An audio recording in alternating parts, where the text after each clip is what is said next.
এখানে আরেকটা ব্যালট হবে হা এবং না। আপনারা এটা গণভোট হয়েছেন না, এটা গণভোট। গণভোট হবে হা এবং না।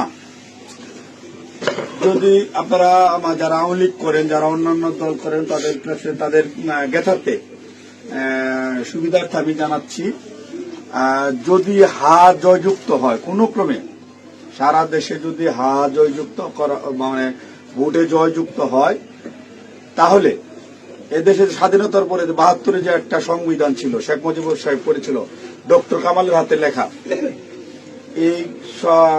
এই সংবিধান টোটাল ডাউমিট করে দেবো, মানে মুছে ফেলবো। স্বাধীনতার যে ৭১ সালে যে যুদ্ধটা হয়েছিল, এই যুদ্ধটা ৭১ সালের কোন ঘটনায় বাংলাদেশে আর থাকবে না। আপনার ইয়ের মধ্যে যে সংস্কার করতে চাইতেছে, যে সংস্কারের জন্য হানা বুট হইতেছে, এদের মধ্যে লেখা আছে ৭১ সালকে বাদ দিয়ে ২৪-এ যে ইটা হয়েছে, গণঅভ্যুত্থান হয়েছে, ৭১ জায়গাটা নিবে ২৪ সাল। কেন নিবে?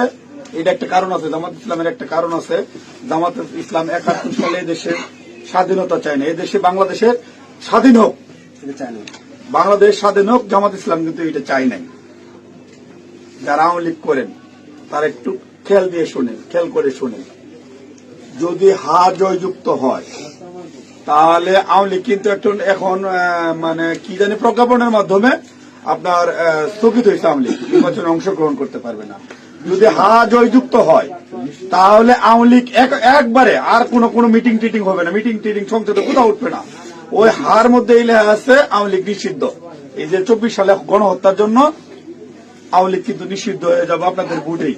যদি হাতে ভোট দেন, হাতে ভোট দিলে আপনার ১৬ ডিসেম্বর থাকবে না, ২৬শে মার্চ থাকবে না, আপনার ৭১ সালের যে যুদ্ধ করতে মা বোনেরা ইজ্জত দিচ্ছে, ৩০ লক্ষ মা বোনের ইজ্জত দিচ্ছে, এটা থাকবে না।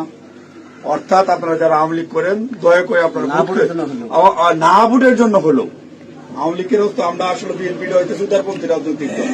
আমরা বিএনপি চাচ্ছি সকল দল মিলে একটা দেশে নির্বাচন হোক, সকল এবার না হোক, সামনে যেন সকল দল একটা নির্বাচন অংশগ্রহণ, ৫ বছর পরে যেন সকল দল নির্বাচন অংশগ্রহণ করতে পারে।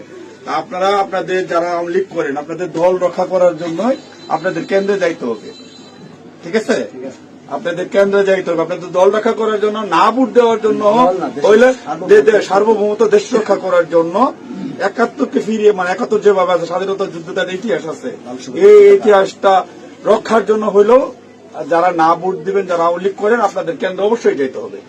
কেন্দ্রে যদি আপনারা আপনাদের দলকে রক্ষা করতে যান, যেহেতু এবার আপনাদের নাই কোন নমিনেশনের, আওয়ামী লীগের কোন প্রার্থী নাই, দয়া করে সেক্ষেত্রে আপনাদের কাছে আমাদের অনুরোধ, যারা আওয়ামী লীগ করেন, বিএনপির তো আপনারা ভোট আমাদের দিবেনি, ঠিক আছে? যারা বিএনপি করেন ওরা তো আমাদের ভোট দিবেনি। না ভোট দেওয়ার জন্য যারা কেন্দ্রে যাবেন, আপনাদেরকে যেতেই হবে, আপনাদের অস্তিত্ব রক্ষার জন্য, আওয়ামী লীগ রক্ষার জন্য হইলেও আপনাদের কেন্দ্রে যেতে হবে।